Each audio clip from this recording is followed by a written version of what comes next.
When you play jazz, there comes a moment when the written music ends and the improvised solo begins. It's the jazz equivalent of the writer's blank page, the painter's empty canvas.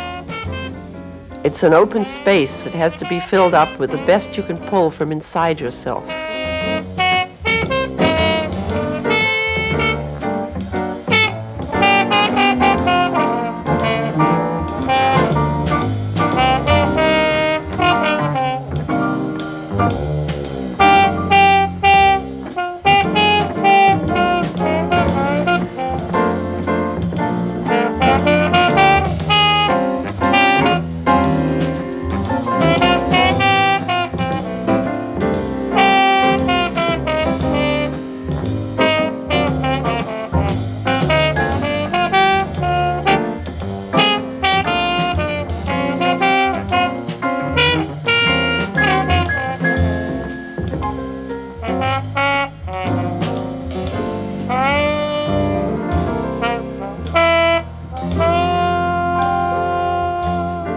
Hi, I'm Marion McPartland. That beautiful muted trombone solo you just heard was by Melba Liston. She's not only an outstanding instrumentalist, but also an accomplished composer and arranger, and leader of her own 8-piece group. Every time Melba, or any jazz musician, takes a solo, it's like an autobiographical statement, a story about who you are and who you've listened to, even about the first time you felt that you had something to say, and that music might be the way to say it. This is the inner voice that comes through every time you take a solo. In this show, we will see some women, past and present, who found a way to express that inner voice by playing jazz. In the early days of jazz, women were often heard as singers and occasionally as pianists. But for women who wanted to play other instruments, such as sax or drums, the first real opportunity to be heard came with the all-women bands that formed during the big band era of the 30s and 40s. Most of these bands were considered novelty acts, but some of these bands could really swing. This was one of the best, the famous International Sweethearts of Rhythm, led by the dynamic Anna Mae Winburn. In its day, this band was considered by many to be on a par with the top male bands.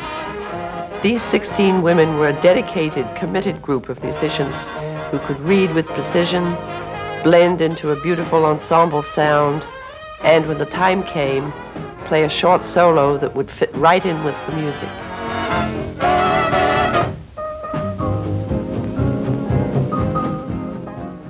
This is Johnny Rice with a tight little solo, bassy style.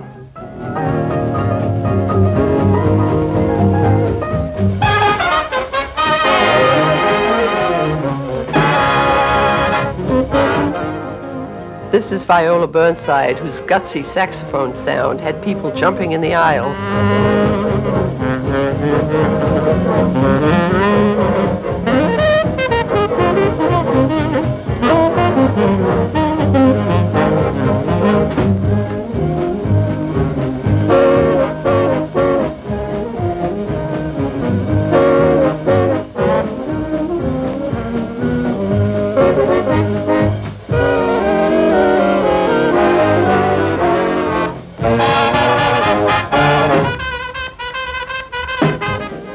Here's a swinging cornet solo.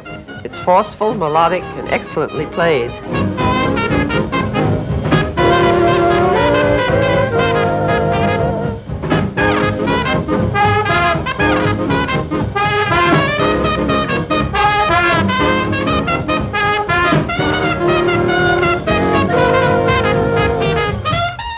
These are all strong players, fine instrumentalists, and standout soloists.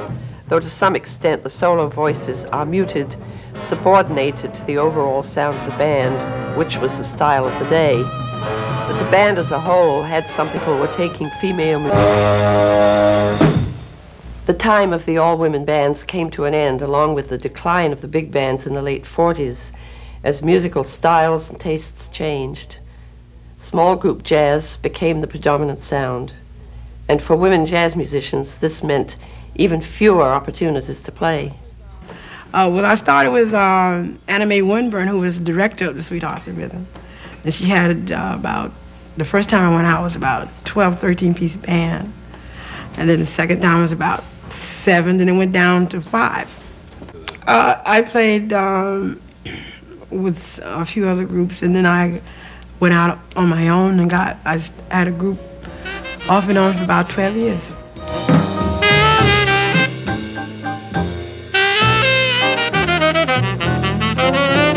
Many women dropped out during this period, but not this woman, Willeen Barton.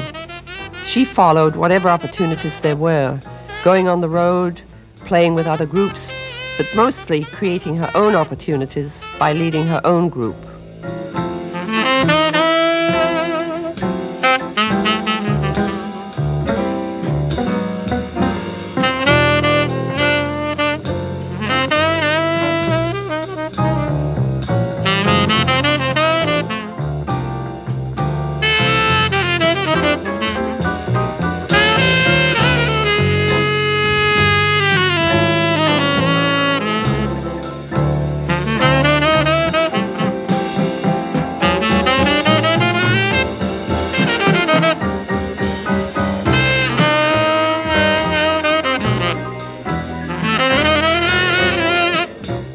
You can hear in Willeen's playing the big, warm tenor sounds of Ben Webster, Coleman Hawkins, and the other great jazz players she listened to in the 40s.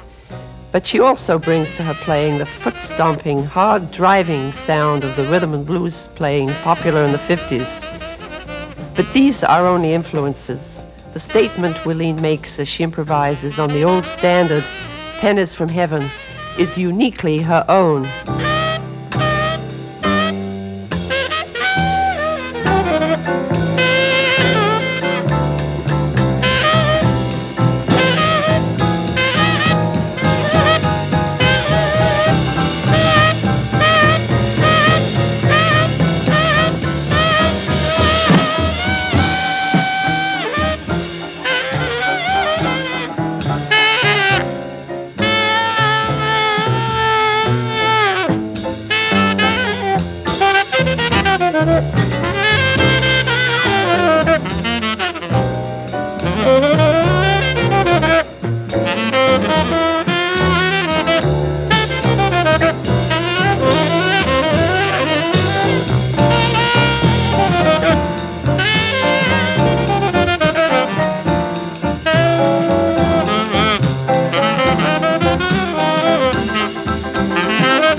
Willeen's life hasn't been that easy, whether leading one's own group or going on the road with someone else's.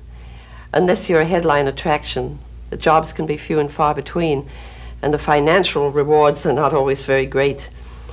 In the 30s and 40s, even this path wasn't open to many women unless they could get immediate audience approval.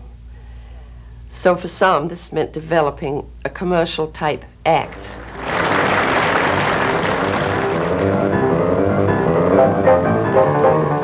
is Martha Davis, a master of boogie-woogie and stride piano, who, with her bass-playing husband, was billed as Martha Davis and spouse.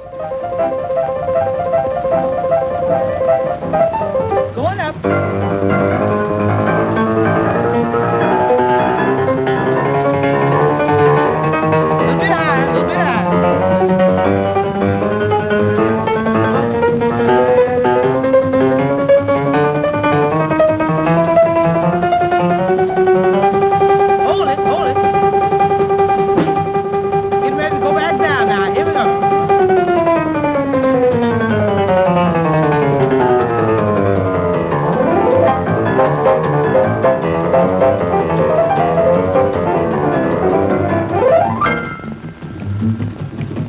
Look out, partner.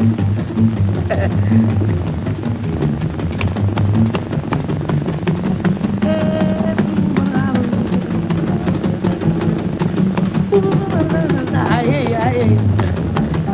Going up.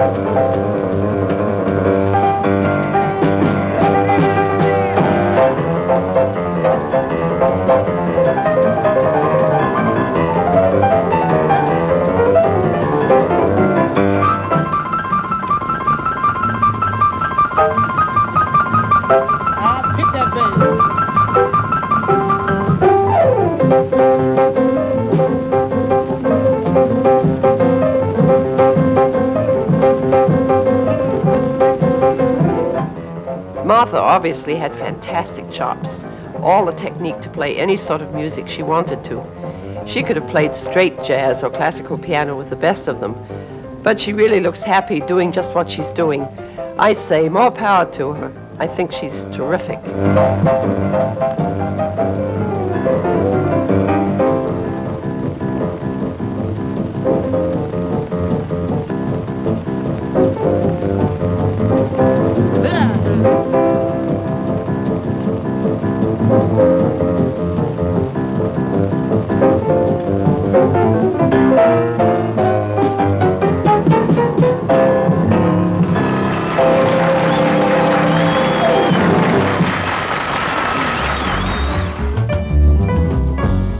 This is Joanne Brackeen, one of today's most powerful jazz pianists.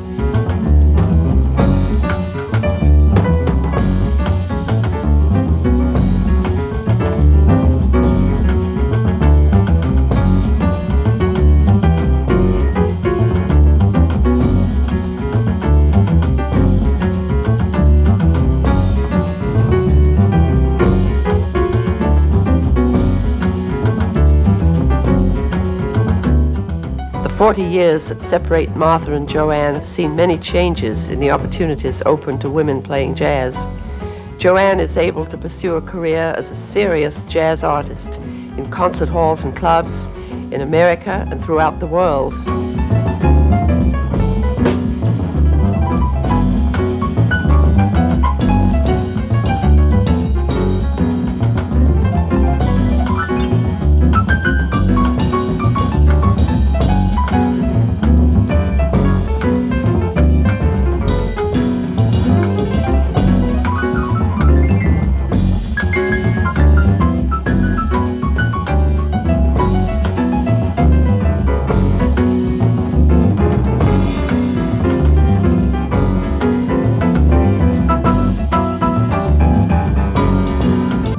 Joanne is a virtuoso pianist with a deep knowledge of jazz acquired from years of playing with such giants as Stan Getz and Art Blakey.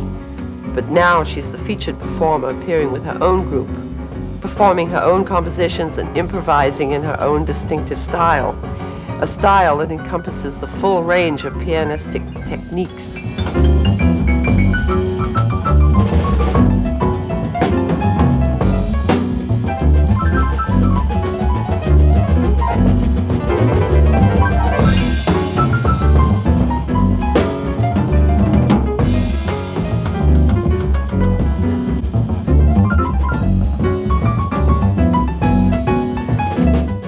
Joanne can play a ballad with a singing melodic line, or, as she does here, she can attack the piano with a dazzling display of rhythmic complexities and shifting colors. When you listen to Joanne play, you know immediately that you're hearing an original voice.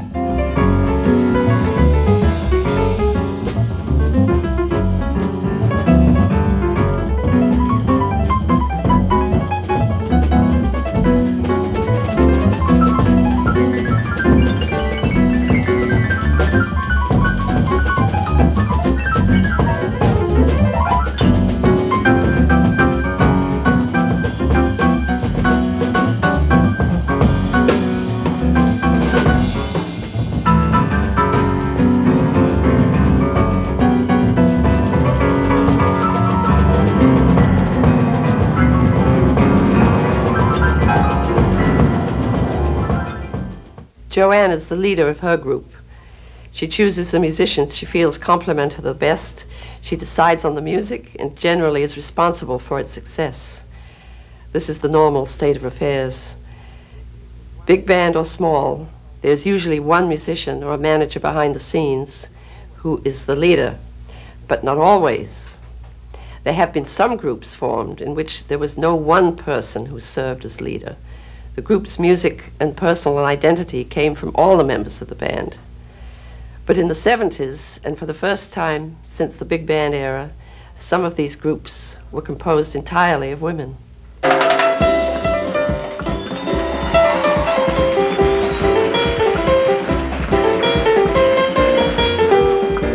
This group is called Alive, and we see them in performance at the Kansas City Women's Jazz Festival.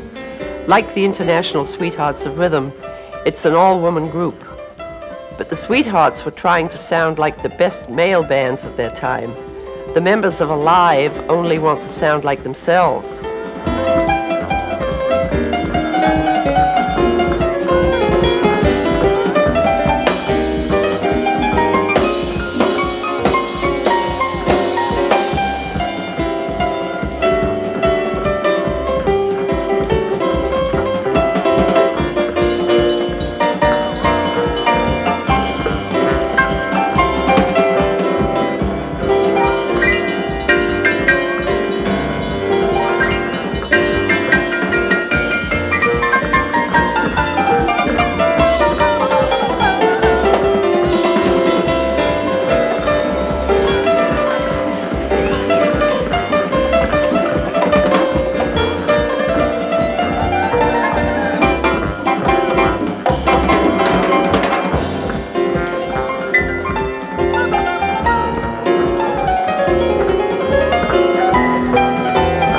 While this group is without a leader, it certainly is not without direction.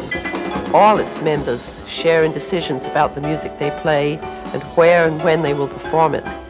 This common commitment to the group, each other, and their music creates a special closeness and communication that shows up in their playing.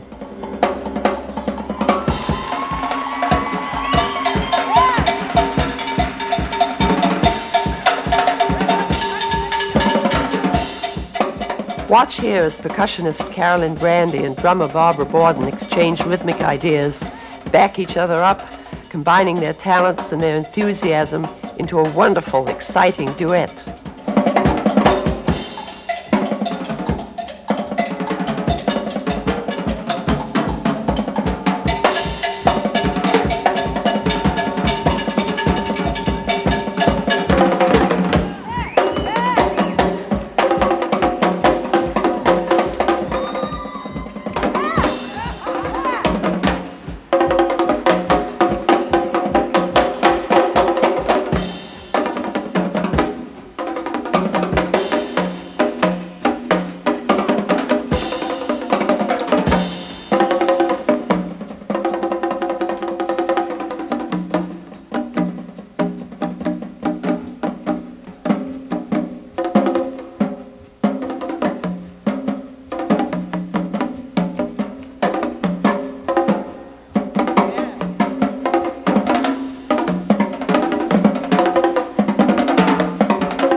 Hello,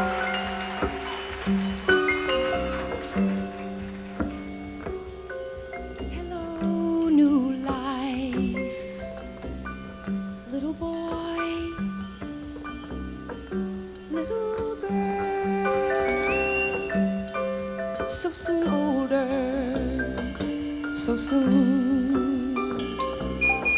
Welcome, new life, most amazing miracle of all. So soon older, so soon. How often I have wished that you would stay, but to try your wings, you must fly away. Beautiful sunshine, and you know, so soon rising.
We have seen a number of women who found their inner voice through music and who have made music a way of expressing themselves.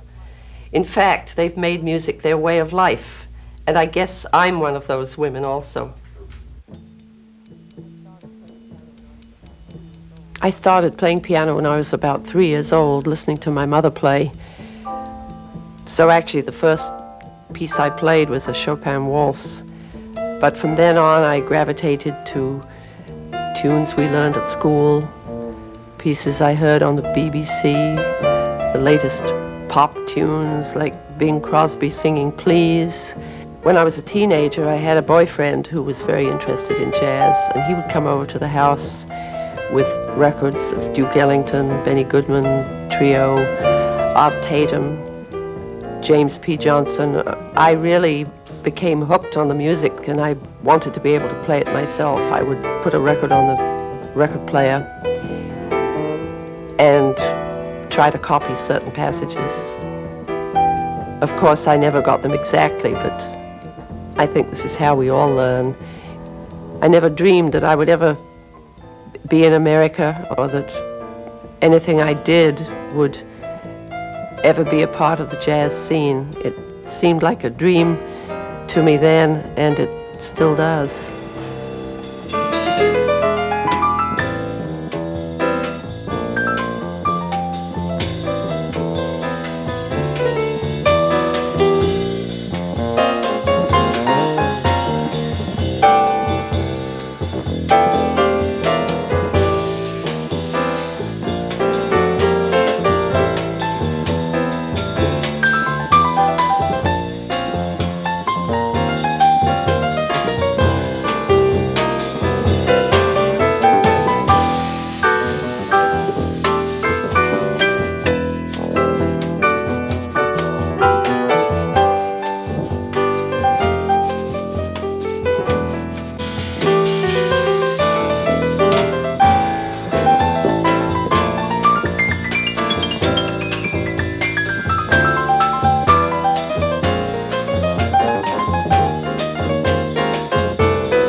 So there you have it. Many women, many voices, in big bands and small groups, as entertainers and concert performers. Voices from the past, from the present, and from the future. This is the Yes Ma'am Band from North Texas State University, one of the fine jazz schools in the country. The Yes Ma'am stands for Yes, Musicians Ain't Always Men. These students are learning their instruments, learning the music of jazz, just beginning the search for the inner voice.